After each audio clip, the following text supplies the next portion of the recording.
So, lagay natin ating malunggay. Yun. Okay, konti lang. Tama na yan. Kasi wala na kaming dry malunggay. Dry yan siya guys. Dry malunggay.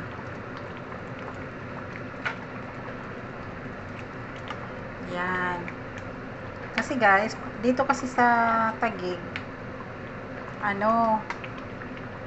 walang malunggay. Hindi ka makapagtanim pag nasa kondo ka.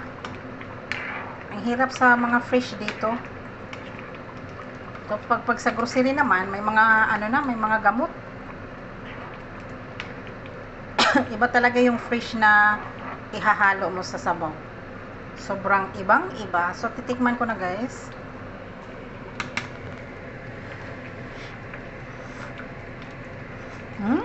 Luto na guys. So, ilagay na natin yung ating chili. Mayroon tayong chili. Ayan, 1, 2, 3.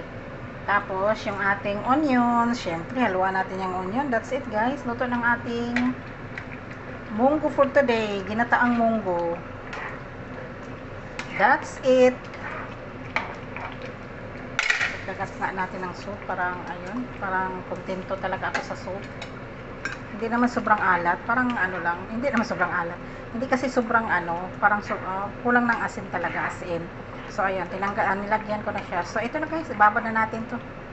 Ayan. Luto ng ating munggo for today. Munggo Monday.